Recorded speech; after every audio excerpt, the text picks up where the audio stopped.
All right, tennis players, fans, coaches out there watching, we're going to go over the drop shot and how you can use it to beat the pusher. And first, we're going to look at the backhand drop shot. So notice the rally down the middle, the pusher's on the far side, slicing with him, hitting with him, and then going to the drop shot. Perfectly executed. Let's break this down for you. So first forehands hit down the middle, very patient. Now the pusher is standing very far back over here, and of course he's a pusher. He's not doing anything. Go figure. You've seen these players before. You've lost to them before. You're frustrated. Now he sliced that ball, so it's smart to slice off of a slice.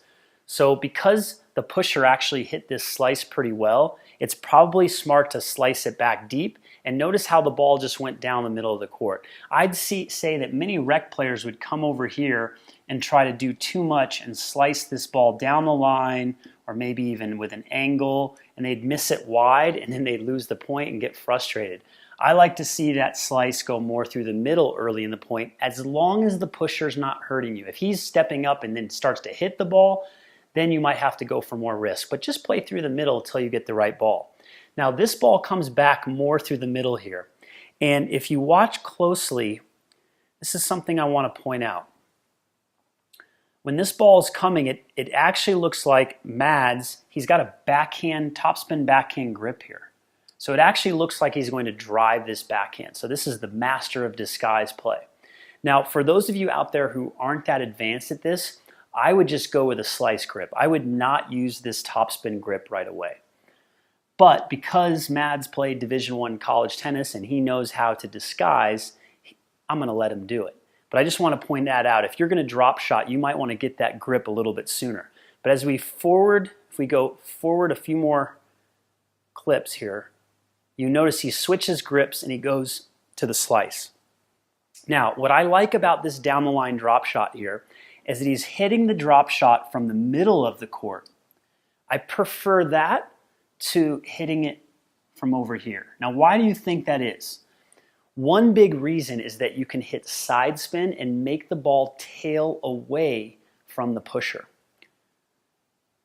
If I was hitting a drop shot from this part in the court, I'd hit it down the line, but the ball would still be moving towards my opponent a little bit. If you can see that angle there, and so then the pusher only has to move here to get this ball.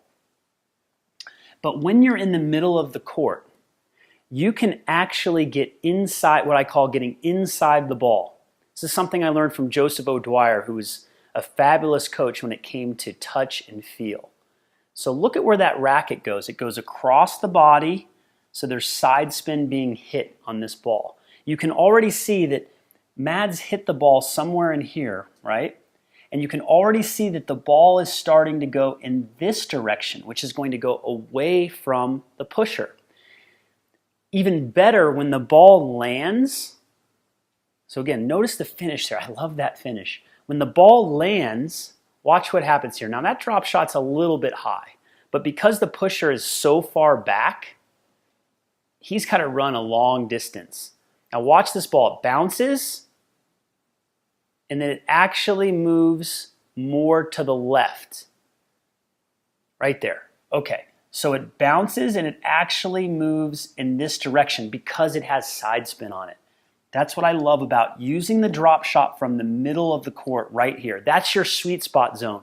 If you've been trying to drop shot from over here down the line, I want you to stop. Don't do it anymore. It's not going to work as well. Now, if you want to hit a slice cross court that goes short, be my guest. Go for it. See how it works for you. But when you're in the middle of the court, on your backhand side, this is the sweet spot zone. This is your nirvana for drop shots. Now, many of you out there don't have good drop shots. Play more mini tennis. That's a little tip. If you play mini tennis 5 minutes, 10 minutes a day and just practice hitting this little down the line dropper here while you're playing mini tennis, you'll develop the feel over time. So make sure that you're patient when you're playing the pusher. Make sure that you, after a couple of balls, when you get the right ball to your backhand, after you've been patient for a few balls, you're going to use that down the line drop shot where you almost hit it slightly inside out with a little bit of side spin. So give that a try. So I've broken down the line backhand drop shot, and now it's time to look at the forehand drop shot. Now in this scenario, I want you to practice hitting your forehand inside out. So earlier we talked about hitting the backhand drop shot down the line and getting inside the ball a little bit so that the ball actually goes slightly inside out. Okay, that's where you get the highest percentage shot, where the least amount of risk. You're going to do the same thing on the forehand side, but this time you'll be probably hitting a drop shot from this area.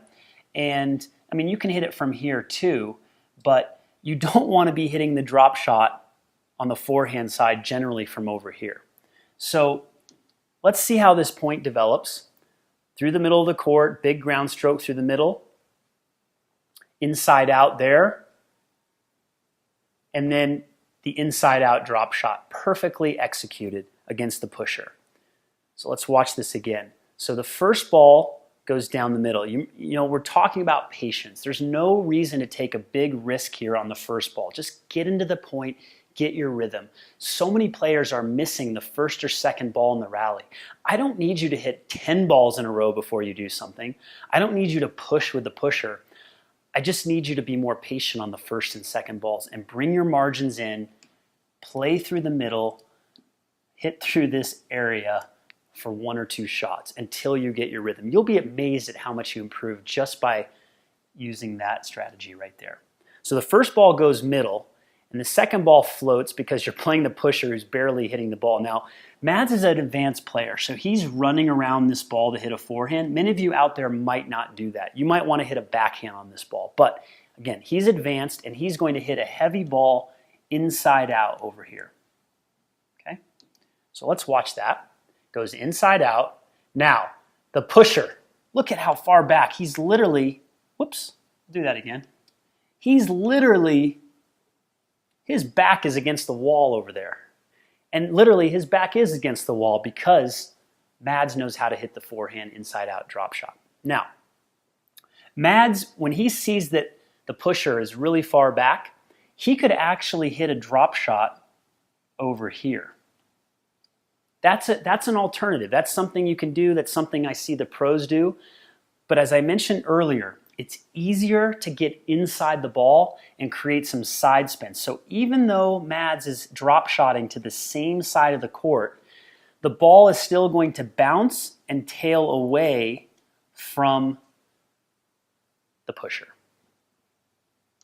So let's watch this. He's set up now. It looks like, actually, let's back it up a little bit. It looks like he's going to hit an inside-out forehand or an inside-in forehand. So disguise is important. You can see right there, semi-western grip, racket tip up. Looks like he's going to crush this ball. That's why the pusher is still standing way back. If you're not advanced enough, don't worry about disguise. Just get your chip grip and go ahead and use this drop shot. Even if they get to the ball, they're going to be popping the ball up in the air. But disguise definitely helps. So now, the drop shot. At this point in the swing, he changes the grip slightly. He still has a semi-western grip there. It's not like he has a continental grip there. And he's going to come across the ball. Look at that. Look at the racket there. It's coming towards his body, across. It's not going out. It's going across and actually a little bit down. And what happens, like I talked about, the ball goes inside out, and then when it bounces, it continues to go in that direction. That's what we want. That's what we want to see happen. And that's a perfect drop shot. If you can get the ball to bounce 2 times in the service box, 2 times, you know you've hit a winning drop shot.